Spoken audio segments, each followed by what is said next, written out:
महाराष्ट्र राज्य सहकारी शिखर बँकेशी निगडीत कथित घोटाळ्याप्रकरणी आता रोहित पवारांची आज पुन्हा ईडी चौकशी केली जाणार आहे।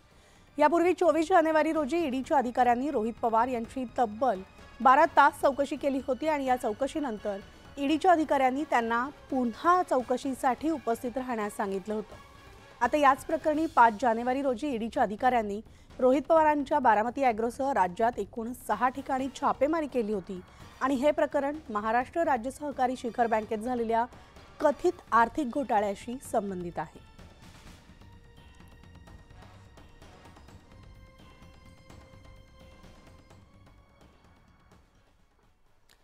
तर राज्याचे मुख्यमंत्री एकनाथ शिंदे 4 फेब्रुवारी रोजी जळगाव जिल्ह्यामधील अमळनेर येथे पार पडत असलेल्या अखिल भारतीय साहित्य संमेलनाच्या समारोपीय कार्यक्रमाला उपस्थित राहणार आहेत। याच दरम्यान संध्याकाळी 6 वाजता मुख्यमंत्री एकनाथ शिंदे यांच्या हस्ते जळगाव तालुक्यातील ममुराबाद इथं छत्रपती शिवाजी महाराज यांच्या भव्य अशा पुतळ्याचं लोकार्पण करण्यात येणार आहे आणि ही दृश्य आहेत या कार्यक्रमस्थळाची।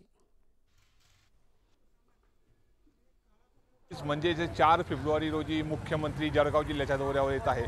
अमळनेर येथील अखिल भारतीय साहित्य संमेलनाला त्यांची पहिल्यांदा उपस्थित राहील आणि त्याच नंतर जळगाव ग्रामीण मतदारसंघातील मंत्री गुलाबराव पाटील यांच्या मतदारसंघातील ममराबाद या गावामधील मुख्य चौकामध्ये छत्रपती शिवाजी महाराजाच्या अश्वारूढ पुतळ्याचं या ठिकाणी उद्घाटन सोहळा मुख्यमंत्री एकनाथ शिंदे यांच्या उपस्थितीमध्ये पार पडणार आहे।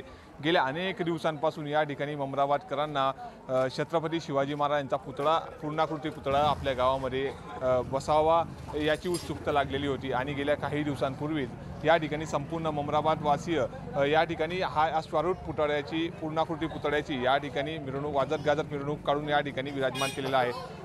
येत्या 4 तारखेला म्हणजे अवघ्या 3 दिवसांनी या ठिकाणी मुख्यमंत्री एकनाथ शिंदे यांच्या उपस्थितीमध्ये व पालकमंत्री गुलाबराव पाटील यांसह इतर मंत्र्यांच्या उपस्थितीमध्ये या ठिकाणी ममराबाद गावातील या ठिकाणी छत्रपती शिवाजी महाराज यांच्या पूर्णाकृती पुतळ्याचं या ठिकाणी उद्घाटन सोहळा पार पडणार आहे। याचीच रंगरंगोटीचं काम आपल्याला बघू शकतो की या मोठ्या युद्ध पातळीवर काम सुरू आहे। नितीन नांदुरकर, न्यूज 18 लोकमत, जळगाव।